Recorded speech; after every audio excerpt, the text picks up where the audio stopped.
로마서 10장 16절부터 21절까지. 그러나 저희가 다 복음을 순종치 아니하였도다. 이사야가 가로되 주여 우리의 전하는 바를 누가 믿었나이까 하였으니, 그러므로 믿음은 들음에서 나며 들음은 그리스도의 말씀으로 말미암았느니라. 그러나 내가 말하노니 저희가 듣지 아니하였느뇨? 그렇지 아니하다. 그 소리가 온 땅에 퍼졌고 그 말씀이 땅끝까지 이르렀도다 하였느니라. 그러나 내가 말하노니 이스라엘이 알지 못하였느뇨?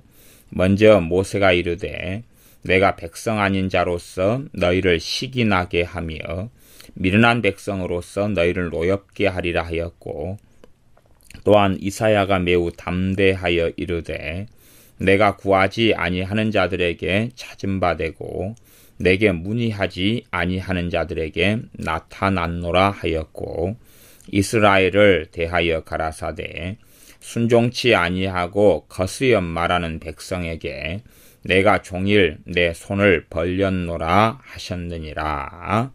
아멘. 로마서에는 가장 본질적인 것은 복음에 대한 것이고, 그 복음에 대한 것 안에, 복음 안에 많은 내용들을 다루고 있습니다. 믿음, 또 믿음에서 난 의, 죄, 율법, 또 행함, 그리고 하나님의 예지, 예정, 혹은 예정, 또 하나님의 주권. 9장 같은 경우는 토기장이신 하나님, 토기장이와 진흙으로 이야기하면서 긍휼의 그릇, 진노의 그릇. 또한 9장에서는 내가 야곱은 사랑하고 에서는 미워하였다 하면서 하나님의 선택, 하나님의 예정에 대하여 말씀하고 있습니다. 또 이스라엘의 선택에 대한 이야기. 로마 11장만 보아도 11장 5절 6절에 보면 그런즉 이와 같이 이제도 은혜로 택하심을 따라 남은 자가 있느니라. 은혜, 하나님의 은혜, 또 남은 자, 또한 순종, 복음의 무수히 많은 요소들을 정말로 중점적으로 다루고 있습니다. 죄의 본질, 어떻게 죄가 역사하는가, 죄의 법, 생명의 성령님의 법, 성령의 역사를 통하여 율법의 요구를 만족시키는 것, 참 많은 내용이 로마서의 작은 장 16장 안에 담겨져 있습니다. 그렇기 때문에 어떤 면에서는 로마서는 성경 전체적인 말씀에 소위 말하면 어떤 면에서는 공식집이다, 그렇게 말할 수 있을까요? 공식집. 공식이 이렇게 무수히 많이 나와 있다, 그렇게도 말할 수 있겠습니다. 그렇기 때문에 이해하고 다 깨닫고 다 제대로 알기는 어렵고, 또한 평생을 사실은 함께 가야 될 말씀이 되기도 합니다. 제 개인적인 신앙 체험으로는 제가 주님을 만나고 은혜 받고 성령 세례 받고 그런 다음에 제게 역사하신 성령님께서는 성경 가운데 서신서들을 참 많이 읽게 하셨습니다. 실제적으로는 사복음서보다는 바울 서신들을 훨씬 많이 읽도록 제게는 감동을 주셨습니다. 로마서, 갈라디아서, 빌립보서, 골로새서, 에베소서, 고린도전서, 후서, 데살로니가 전서, 후서, 이런 말씀들을 참 많이 읽도록 제게는 감동을 주셔서 제 개인적으로는 서신서들 같은 경우는 한 30년 가까이 되도록 정말 많이 오랫동안 읽었고 애독했다, 그렇게 말씀 드릴 수 있겠습니다. 그럼에도 불구하고 이 로마서의 말씀을 읽고 이해하며 이 진리 가운데 거하는 것은 오랜 여정 속에서 되어져 왔다는 사실이 되어집니다. 그러면 이제 방금 제가 이 하나님의 예정, 또 하나님의 주권, 또 은혜로 택하심, 그것을 말씀드리기도 했는데, 그러면 기본적으로 우리가 그렇게 한번 생각해 볼 수 있겠습니다.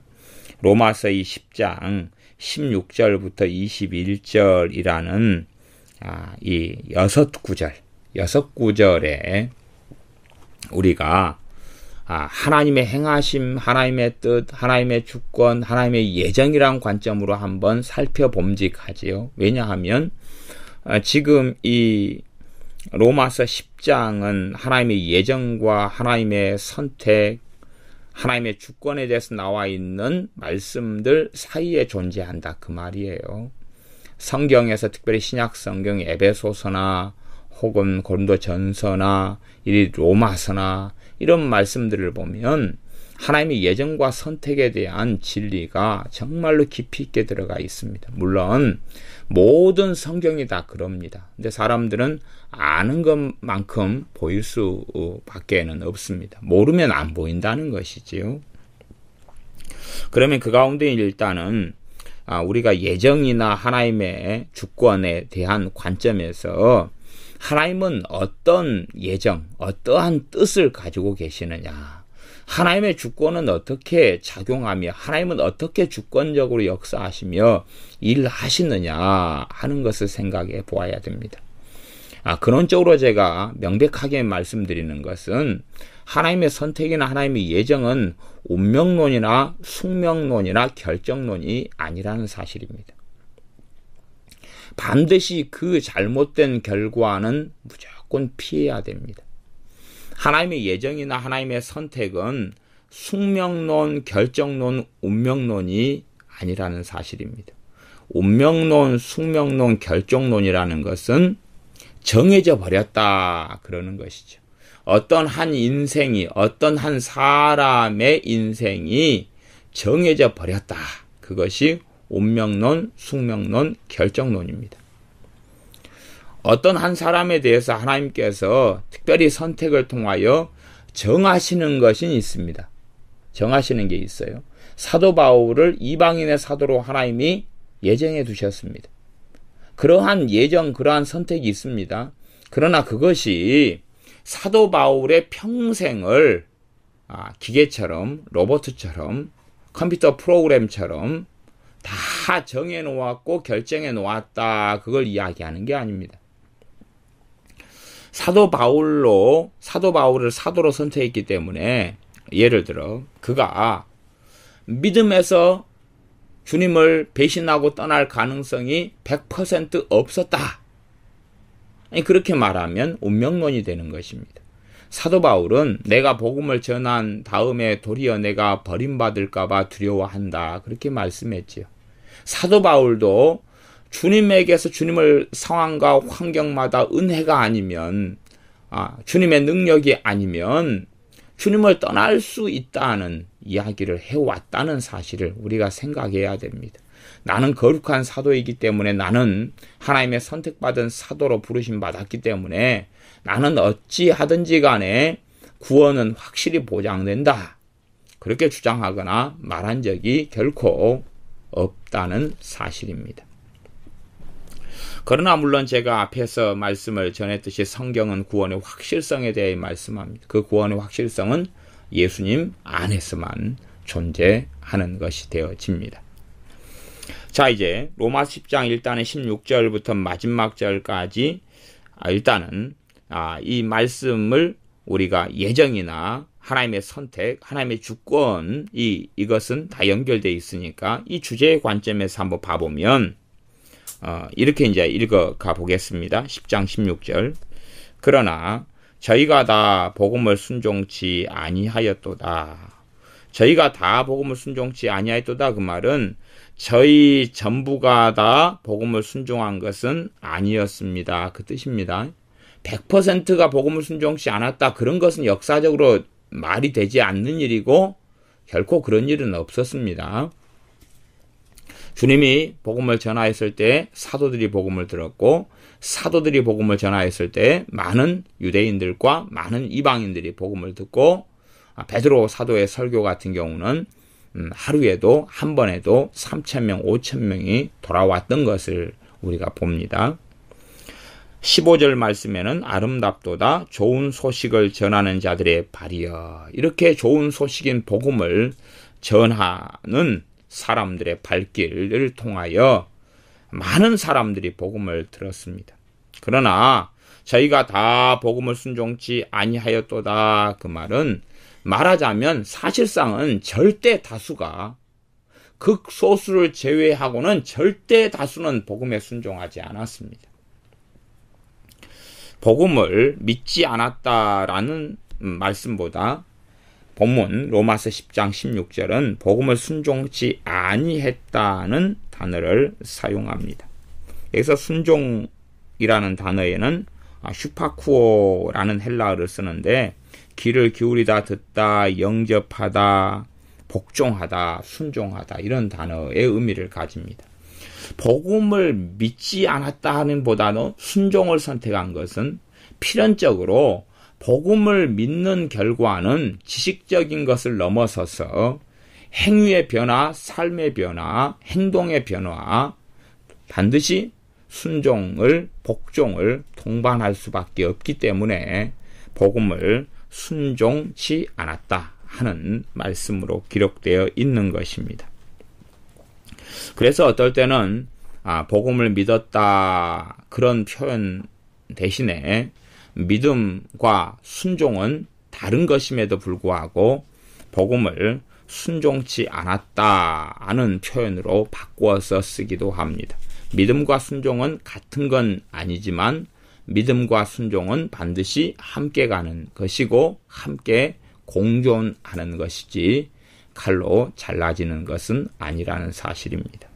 사람의 영혼이 있다. 그러면 영과 혼은 구분될 수 있지만 분리될 수 없는 것처럼 믿음과 행함은 구분될 수 있지만 대부분은 분리될 수는 없는 것입니다. 어떤 사람이 믿으면 믿기 때문에 믿는 거로 말하였다 하는 것처럼 그의 참된 믿음 속에서는 참된 믿음의 고백이 나오고 믿음의 선언이 나오며 믿음의 말이 나올 수밖에 없고 믿음의 행동이 나올 수밖에 없는 것입니다. 그런 것처럼 믿음과 행함은 구분되지만 결코 분리될 수는 없는 것입니다.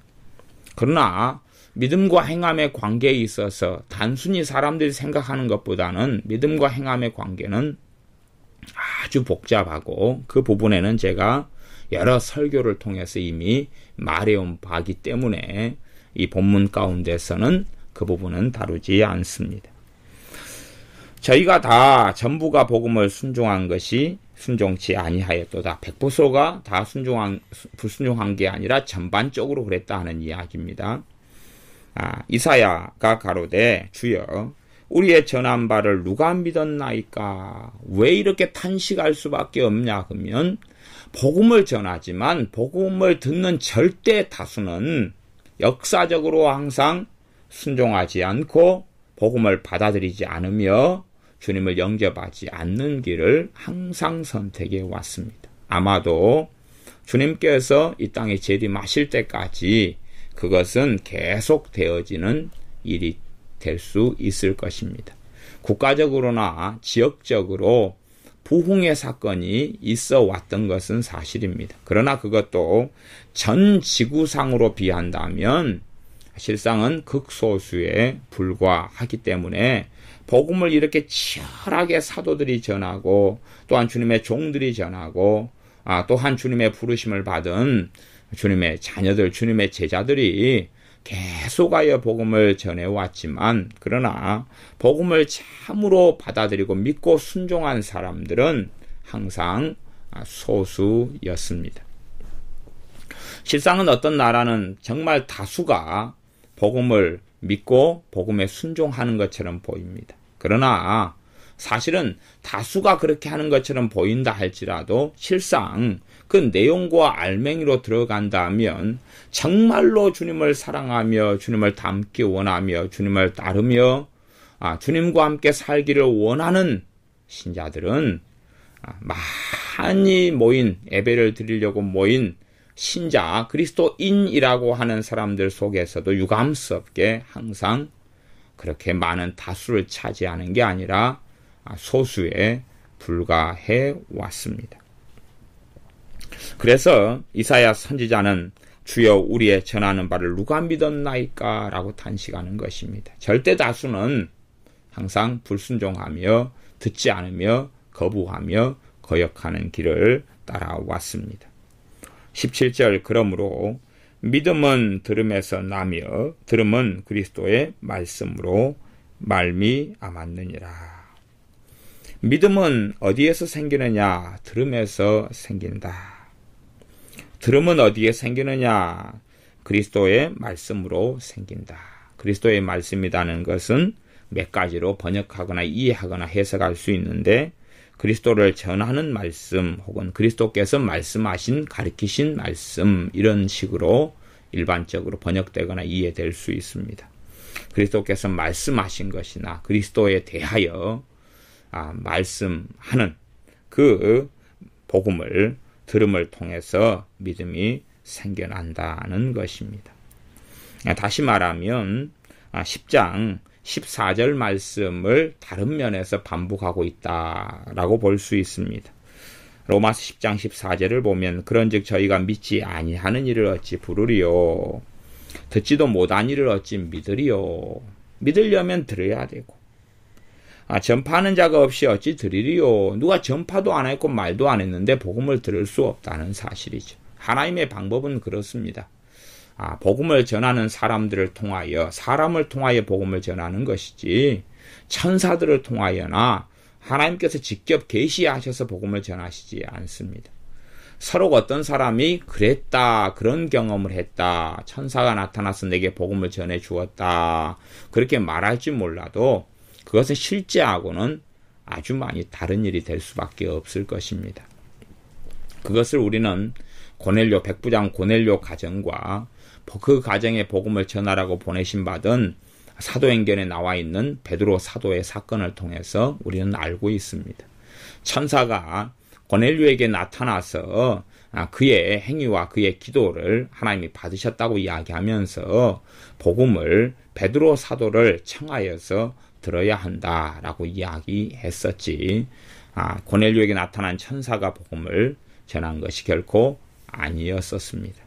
주님께서는 주님의 제자들에게나 사람들에게 너희는 천하 만민에게 복음을 전하라 라고 땅끝까지 복음을 증거하라 라고 주님의 제자들에게 말씀하셨습니다. 그것처럼 사람을 통하여 하나님께서는 하나님 뜻을 이루며 복음을 증거하시는 것입니다. 그러므로 주님께서 사람을 보내실진데 사람들이 가지 않는다면 순종하지 않는다면 실상은 복음은 정말로 힘있게 증거되지 않을 것이고 복음을 통하여 구원받는 사람들은 그만큼 적고 소수일 수밖에 없습니다.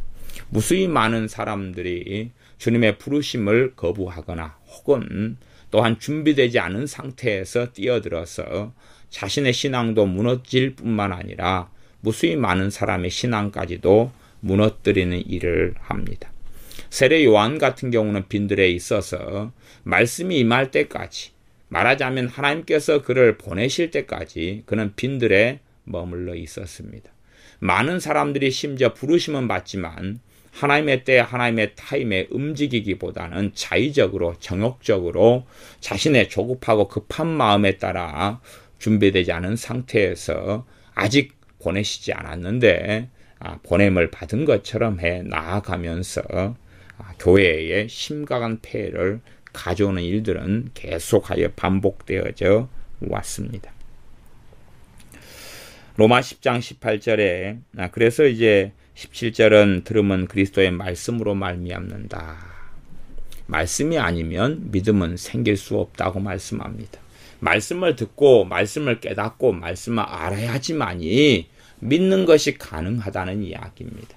물론 듣는다 해서 그냥 자동적으로나 간략하거나 쉽거나 단순하게 믿음이 생기는 것은 결코 아닙니다. 그냥 듣기만 듣는다고 믿음이 생긴다면 그것은 말이 되는 이야기가 아닙니다. 정말로 마음을 다하고 뜻을 다하고 성품을 다하여 정말 하나님 말씀을 귀하게 여기고 간절하게 베레아 사람들처럼 말씀을 받아야 하는 것이지 의에 줄이고 목마른 사람처럼 그렇게 하나님 말씀을 갈급하여 받아야 하는 것이지 흥청망청 그냥 별 생각 없이 의미 없이 말씀을 듣는다고 그 말씀의 믿음으로 역사하거나 깨달아지는 것은 결코 아니게 됩니다.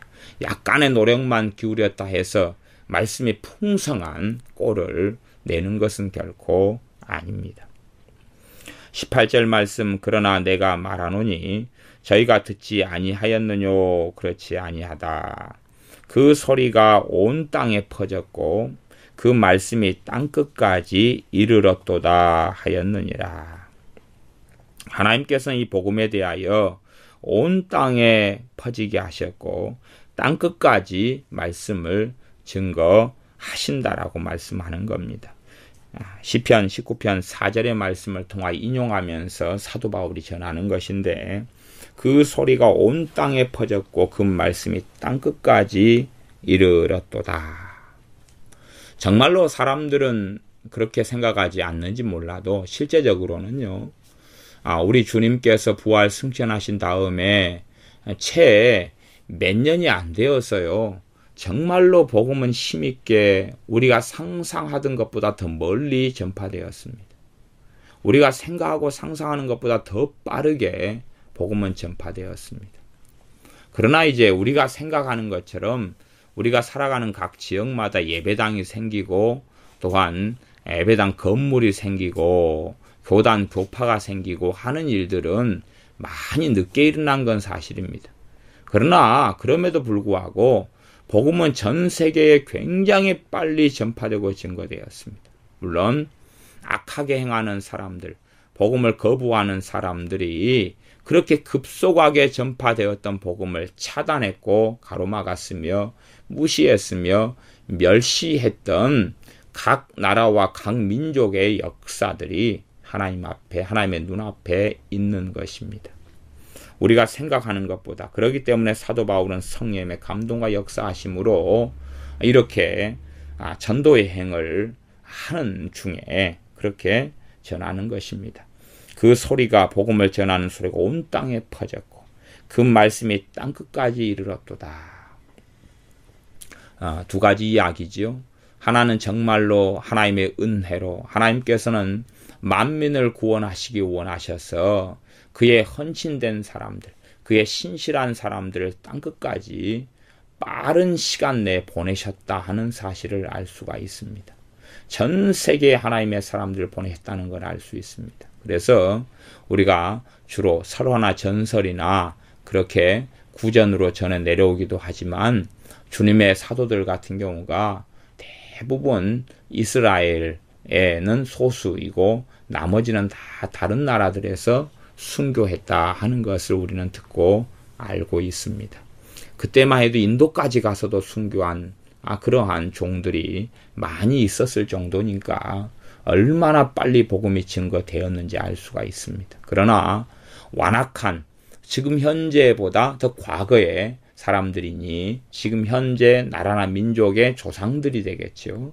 그 완악한 사람들이 복음을 증거했던 사람들의 말을 듣고 그들을 돌로 쳐 죽이고 그들을 멸시하고 죽여서 전 세계에 급속도로 빨리 전파됐던 복음의 문을 가로막아서 그 다음의 세대, 그 다음의 세대들이 전혀 자기 나라에는 복음이 전해지지 않은 것처럼 그렇게 보였을 뿐이라 하는 것입니다. 하나님의 말씀은 명백합니다. 그 소리가 온 땅에 퍼졌고 그 말씀이 땅끝까지 이르렀도다. 또한 두 번째는 이렇게 우리가 어찌되었든 간에 이 말씀에 따라서 복음이 온 땅에 퍼지고 그 말씀이 땅끝까지 이르르게 전해야 될 사명이 또한 있는 것입니다. 그 사명. 그래서 말씀은 두 가지 의미를 크게 가진다고 볼 수 있습니다.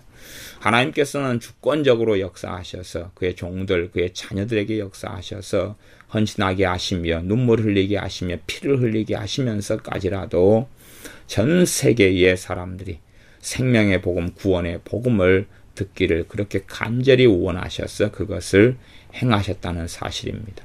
또한 우리는 그 다음 비록 선대의 세대들이 주의 복음을 전하는 사람들을 쳐 죽이고 복음을 가로막고 눈을 닫아버리고 그렇게 살아왔지만 그럼에도 불구하고 또한 계속하여 복음을 증거해야 한다는 사실입니다.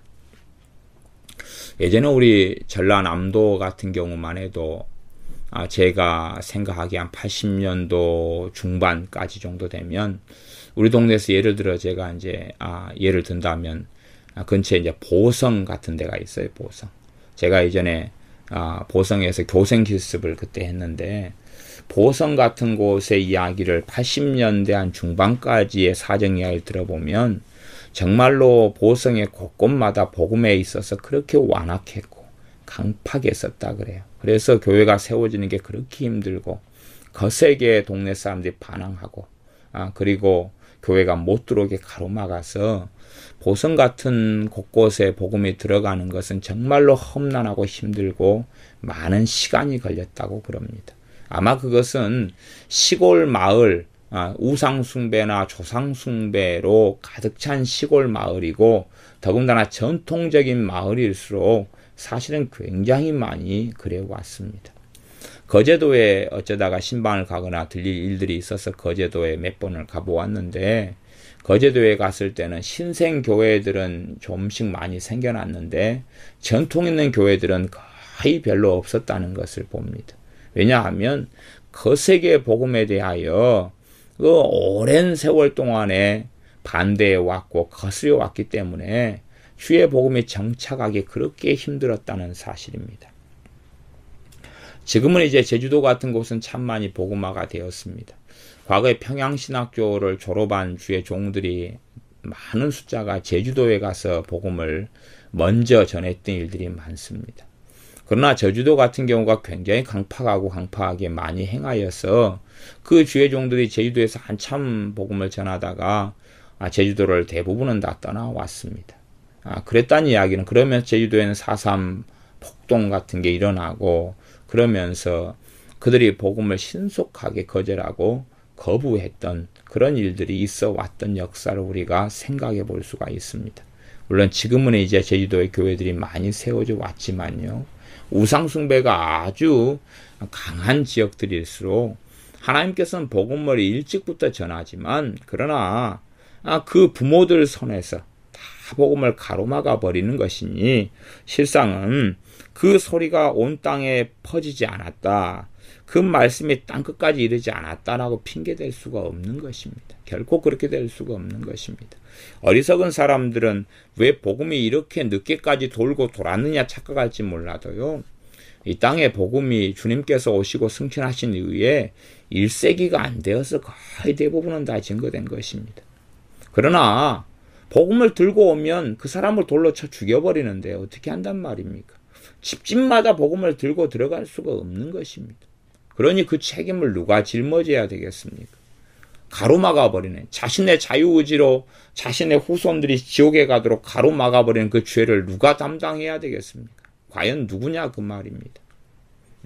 자신의 자식들이 복음을 듣지 못하게 가로막아버리는 그 완악함 완강함 속에서 복음이 온 땅에 전해지지 않았다고 어떻게 주장하고 말할 수 있느냐 하는 것입니다. 결코 사람들은 합리화하거나 핑계댈 수 없을 것입니다.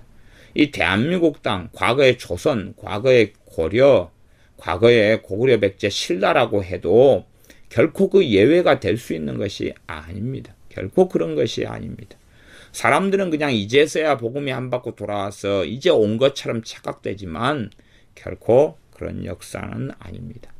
이미 사도 바울이 로마서를 기록할 당시만 해도 그렇게 시편 19편 4절을 가지고 선포하고 있는 것입니다. 그 소리가 온 땅에 퍼졌고 그 말씀이 땅끝까지 이르렀도다 말씀하는 것입니다.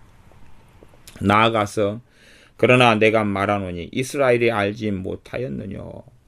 이스라엘 사람들도 그러면은 다 흩어진 이스라엘 사람 유대인들이나 아니면 팔레스틴에 살던 유대인들이 복음을 못 들었느냐? 아니다는 것입니다. 다 들었다는 것입니다. 사도들이 각 지역이나 나라나 지방에 갔을 때에 제일 먼저 복음을 전했던 대상은 유대인들이었습니다. 그 다음에 이방인들이었죠.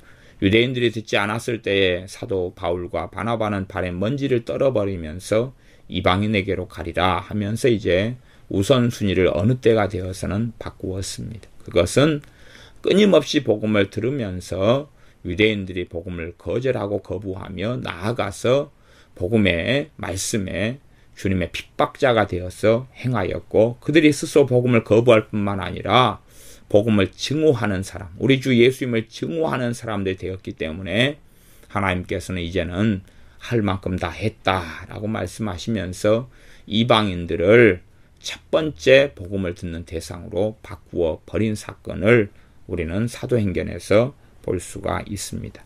그러므로 모세가 이미 말씀했다라고 이야기합니다. 신명기 32장 21절을 인용하는데, 먼저 모세가 이르되 내가 백성 아닌 자로서 너희를 시기나게 하며 미련한 백성으로서 너희를 노엽게 하리라 하였고, 또한 이사야가 매우 담대하여 이르되 내가 구하지 아니하는 자들에게 찾음 받고 내가 문의하지 아니하는 자들에게 나타났노라. 이미 이스라엘 백성들은 다 이제는 복음을 들었고 알았다는 것입니다. 마지막에 최종적으로 이스라엘에게 복음이 전해질 것이지만 주님께서 이 땅에 오신 다음에 끊임없이 하나님 나라의 복음을 전했던 사람들 유대인들입니다. 그렇기 때문에 그들은 이미 다 들은 것입니다. 이미 유대인들은 다 복음을 들은 것입니다. 지금의 시대의 후세대인 지금 사람들이 다 복음을 듣지 않았다라고 변명할는지 몰라도 이미 다 들은 것을 조상들이 거절하고 거부한 것입니다. 그러니 그것을 안 들었다고 말할 수는 절대 없는 것입니다. 그래서 한 나라나 한 가정이나 한 집안에 하나님 앞에서 공동체의 책임을 물을 수밖에 없는 것입니다. 다 들었지만 자신들이 거부한 그 주님, 거부한 그 예수님을 이방 사람들, 하나님의 백성 아닌 사람들이 믿게 되고 그 구원의 감격 속에, 은혜 속에 들어 사는 것을 유대인들은 보면서 시기할 수밖에 없었고, 그들은 보면서 노여워할 수밖에 없었습니다. 자신들이 생각하는 하나님, 자신들이 계산하고 이해하는 그런 하나님, 자신들은 아무리 간절히 찾지만 만나주신 바 되지 않는 그 하나님이 이방인들에게는 놀랍게 기도에 응답하시며 역사하시며, 또한 그들이 놀라운 은혜 속에 살아가는 것을 보면서 그들은 노여워하고 분노하며 시기할 수밖에 없었습니다. 주님 때도 그러했습니다. 창기나 세리들이 주님을 만나며 주님의 사랑을 입는 걸 보고 바리새인 서기관들은 노여워하며 분노하며 시기하며 질투하며 증오하기까지 하였습니다. 그래서 이제 다시 하나님의 주권과 예정에 대한 이야기로 돌아가서 20절과 21절을 본다면 하나님은 그렇게 행하시는 거지요. 내가 구하지 아니하는 자들에게 찾음 받고 내게 문의하지 아니하는 자들에게 나타났노라. 왜 그러겠습니까? 하나님의 긍휼과 자비와 사랑 때문에 그러합니다. 이게 하나님의 뜻입니다. 하나님의 예정이고 하나님의 주권입니다. 하나님의 주권을 하나님의 자의적으로나 하나님의 강팍한 대로 하나님이 행한다, 하나님이 독선적으로 행한다 그러나 결코 하나님은 그러한 분이 아닙니다. 하나님께서는 온 인류에게 구원의 복음, 생명의 복음을 전하셔서 각 사람들이 그 복음에 반응하도록 하셨습니다. 물론 사람들은 절대 다수는 항상 복음에 순종치 아니해 왔습니다. 그것은 결정되어지고 운명되어지고 정해진 것이 아닙니다. 각 사람이 이제 복음에 순종할 것인지 그렇지 않을 것인지 각자의 길을 걷는 것이기 때문에 하나님께서는 그의 사도들, 그의 종들을 통하여서 권면하시며 돌아오라라고 선지자들 통해서 구약시대 때부터 외쳐오셨던 것입니다. 하나님께서는 각 사람들에게 생명이냐 사망이냐, 영원한 천국이냐 영원한 지옥이냐를 선택할 기회들을 주셔오셨던 것이지 그것은 결코 운명 지어졌거나 결정 지어졌던 사실이 아니라는 것입니다. 그렇기 때문에 하나님께서는 그분의 긍휼과 자비로 구하지 아니하는 자들에게 하나님께서 찾은 바 되어 주시고 하나님께 문의하지 않고 묻지 않는 자들에게 그렇게 나타나셨습니다. 그래서 하나님을 만나게 하시며 하나님을 찾게 하시며 구원의 복음, 생명의 복음을 얻게 하셨던 것입니다. 그럼에도 불구하고 이방인들 가운데서도 대다수는 복음에 복종치 아니했습니다. 유대인들이 대다수가 절대 다수가 복음에 복종치 아니했던 것처럼 이방인들도 사실은 그러한 길을 걸어왔었다 하는 사실입니다. 그러나 하나님의 주권과 하나님의 은혜로 인하여 이방인들에게 하나님께서 찾은 바 되어 주시고 또한 하나님을 구하지 않는 사람들에게 하나님은 나타나 주셨습니다. 그래서 그들로 하여금 구원 얻는 길을 열어놓으셨던 것입니다. 나아가서 21절에 이스라엘에 대하여 기록되어져 있습니다. 앞에 로마서 10장 20절은 이사야 65장 1절이고 이 10장 21절은 이사야 65장 2절의 말씀을 인용한 것이지요. 이스라엘을 대하여 가라사대 순종치 아니하고 거스려 말하는 백성에게 내가 종일 내 손을 벌렸노라. 이사야 65장 2절에는 거역하는 백성에게 이렇게 되어 있는데 좀 더 자세하게 말씀하고 있습니다. 순종치 아니하고 거스려 말하는 백성에게 그렇다 할지라도 하나님께서 내가 종일 내 손을 벌렸노라라고 말씀합니다. 이것이 하나님의 긍휼과 자비입니다. 하나님의 예정은 끊임없이 하나님을 거역하는 하나님의 백성인 이스라엘에게도 손을 벌리시는 것입니다. 이것이 하나님의 주권이며 하나님의 은혜며 하나님의 예정입니다. 하나님께서 이스라엘 백성들을 그들의 강팍한 대로 두어서 영원한 멸망 속에 다 넣기로 작정하셨다면 하나님께서 이들에게 어떻게 종일토록 손을 벌리고 계시겠습니까? 그것은 이율배반이며 그것은 말도 안 되는 일이 되겠지요. 언제든지 이스라엘 사람들이 구원 얻기를 원하시는 게 하나님의 뜻이기 때문에 이들에게 계속하여 손을 벌리고 계시는 것이 하나님의 주권적인 행하심입니다. 그러므로 그 누가 감히 하나님께서 사랑이 없으시다라고 말할 수 있습니까? 사람들은 자신의 편의와 자신의 이해와 자신의 생각대로 살아갈 뿐이지만 이방인들에게 하나님을 구하지 않고 하나님께 묻지 않고 하나님을 찾지도 않는 사람들에게 하나님이 찾은 바 되어주시고 나타난 바 되어주신 것처럼 하나님을 거역하고 순종치 않고 살아가는 하나님의 백성 되었던 이스라엘 사람들에게는 끊임없이 하나님을 거역하고 배역하며 배도하며 제단을 회파하고 하나님을 모욕하며 다른 신들을 향해 떠나가고 또한 하나님의 백성이었으나 하나님을 섬기는 사람들을 모욕하고 핍박하며 하나님이 보낸 선지자들을 죽여왔던 그들에 대해서라 할지라도 하나님께서는 종일토록 하루 종일 손을 벌리고 다시 나아오기를 주님의 손을 붙잡기를 바라고 원하시며 그렇게 행하고 계시다고 말씀합니다. 그래서 이러한 관점에서 우리가 하나님의 주권적인 행하심을 본다면 하나님의 주권적인 행하심은 그분의 긍휼과 자비와 그분의 은혜를 이야기한다는 것을 우리는 명백하게 볼 수가 있습니다. 그러므로 사실은 우리가 마태복음 5장에 말씀한 대로 너희는 하나님의 온전하심처럼 너희도 온전하라. 이러한 하나님의 행하심을 따라서 우리도 이러한 길을 걷는 것이 마땅할 것입니다. 우리가 누구를 심판하고 정죄하는 길을 걷기보다는 사랑하는 길을 걷고 용서하는 길을 걷고 거역하고 거부하는 사람들에게 손을 뻗치는 길을 걷는 것이 주님을 따르는 길이 될 것입니다. 그럼에도 불구하고 우리의 능력과 우리의 힘으로 이러한 주님을 따르는 길, 하나님께서 행하시고 하나님께서 베푸시는 긍휼의 길을 우리는 걷거나 따를 수가 없습니다. 우리의 능력과 우리의 힘으로 이러한 하나님께서 행하시는 삶의 길을 우리가 따를 수 없으나 그러나 이 길을 따를 수 있도록 우리 주님께서 우리 아버지 하나님께서 성령 하나님을 이 땅에 보내시며 주님을 믿는 사람들에게 성령 하나님을 보내셨습니다.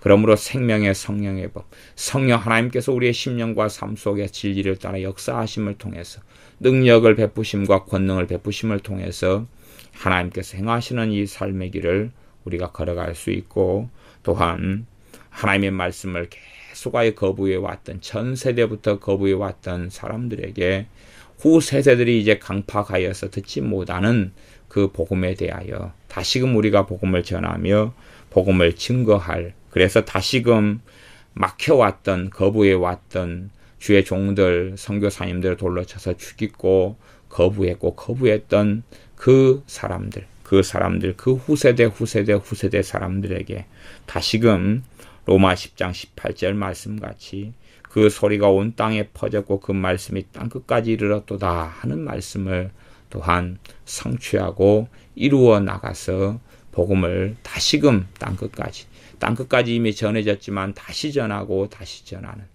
이슬람 같은 경우도 주님께서 부활 승천하신 후에 주님의 제자들이 가장 먼저 복음을 전했던 곳은 첫 번째는 유대인이고 두 번째는 지금 현재 이슬람 땅이었습니다. 그러므로 채 얼마 지나지 않아서 지금 현재 이슬람 지역들은 거의 다 복음을 들은 지역들이 됐습니다. 그렇게 하다가 주님을 얼마간 믿고 따르다가 그렇게 주님을 믿는 사람들 핍박하며 또한 그렇게 등져버린 곳, 그래서 이슬람화돼 버린 곳이 지금의 중동 지역이고 북아프리카 지역이고 그런 곳들이 되어져 왔다 하는 것을 생각합니다.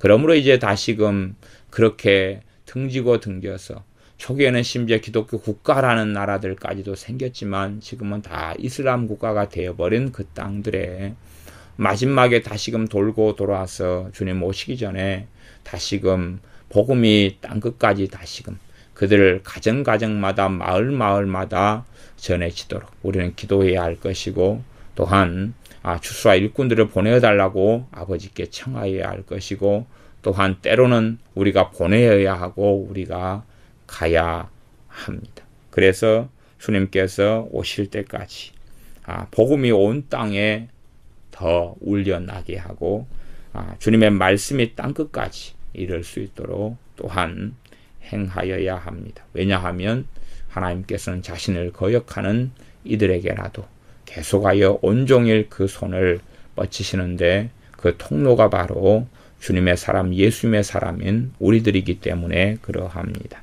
기도하겠습니다.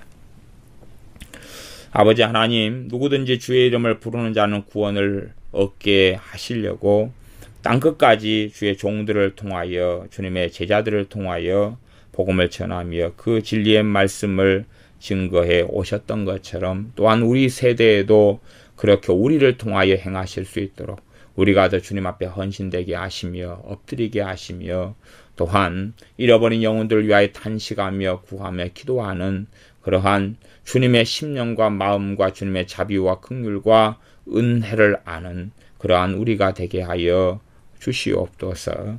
우리만 주님을 믿고 말아버리는 삶이 아니라 우리가 또한 복음을 누군가로부터 들었던 것처럼 그런 것처럼 우리가 또한 복음을 누군가에게 전해주는 그러한 사람들이 되게 하여 주시되, 이 땅에서 가장 큰 가치가 영혼 구원이라는 사실을 절실히 느끼게 하여 주시옵소서. 한 번 죽는 것은 사람에게 정하신 일이나 그 후에는 심판이 따를 수밖에 없사오매, 한 번 살아가는 인생길 속에서 우리가 그 어떠한 것으로 이웃과 형제를 사랑하기보다 주 예수 그리스도의 생명의 복음으로 이웃 사람들을 사랑하는 사람들이 되게 하여 주시옵소서. 예수님의 이름으로 기도하옵나이다. 아멘.